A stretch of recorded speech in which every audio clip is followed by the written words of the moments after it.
Hey everyone, my name is Mike Magro, and today I'm going to be talking about queer inclusive language and representation in advertising.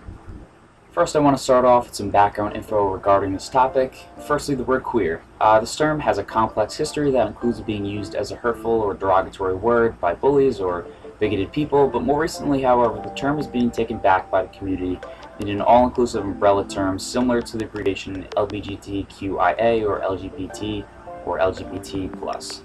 I'm not really going to go into much more detail than that, but all you really need to know is that queer is an all-inclusive umbrella term for anyone who doesn't identify with the social constructs or norms of gender and sexuality. So obviously everyone knows how important language is, but today we're going to be specifically talking about queer inclusive language and imagery and how advertisers can use it in media.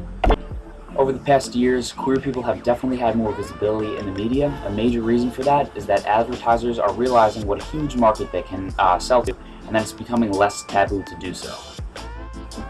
The group that has been heavily targeted is gay men. The term yuppie, a young urban professional, has been combined with gay, creating guppy. The stereotype describes a young gay person with a well-paying job, lives near a city, travels, goes out to eat, and buys trendy clothes, but most importantly has an expendable income, which makes them a great consumer.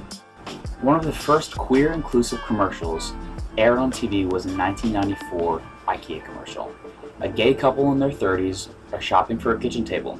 They talk about their relationship and make all these connections between the sturdiness of the wood and their sturdy relationship. They even say that they might add another leaf to the table in the future when it's needed, maybe pointing to having children. This is a direct ad to people in the queer community, and it also says, hey, everyone can shop at IKEA. So having queer inclusive commercials not only opens up new markets, but makes their company look generally more friendly to marginalized groups, but not just the queer community. Maybe that could have been an interracial couple. It's the same idea. Using specific inclusive language and imagery in advertising doesn't just open up queer consumer markets. I want to discuss now a study exploring this very topic using a flyer for a fitness club to gauge people's reactions to inclusive language and imagery. 203 participants looked at two flyers, either an inclusive flyer or a non-inclusive flyer, for the gym. One had everything you'd expect from a gym membership: an opening date, a membership price, a picture of a person working out on a treadmill, a list of amenities. The inclusive flyer, however, had all of that, but at the very bottom had a rainbow flag associated with the LGBT community. Also at the very bottom, there was a statement that said, "Synergy Fitness is an open and inclusive fitness club. We have a welcoming environment for persons of all sexual orientations and gender identities." Participants were asked if the club would be inclusive to people based on sexual orientation, race, sex, and gender identity, and asked if they themselves would sign up for that gym. An important part of the study was the kinds of participants used. Using the Kinsey scale, participants were asked to rate their sexual orientation on a scale from 1 to 8, 1 being completely heterosexual and 8 being completely homosexual. And for those of you who do not know, yes, sexuality is not so black and white. The sample mean was 1.31, which means that the participants were overwhelmingly heterosexual. This throws the idea that obviously queer people would sway the data in one direction because they were being directly advertised to, so we don't have to worry about that.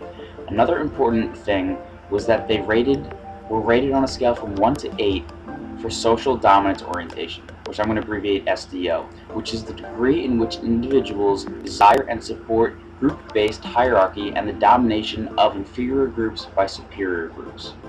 This is basically a personality trait that measures group-based discrimination. So these results showed that low levels of SDO were associated with greater intention to join an inclusive gym, while high levels of SDO had no effect on a person's intention to join. Remember, a high level of SDO means that a person is going to discriminate a group that is inferior to them.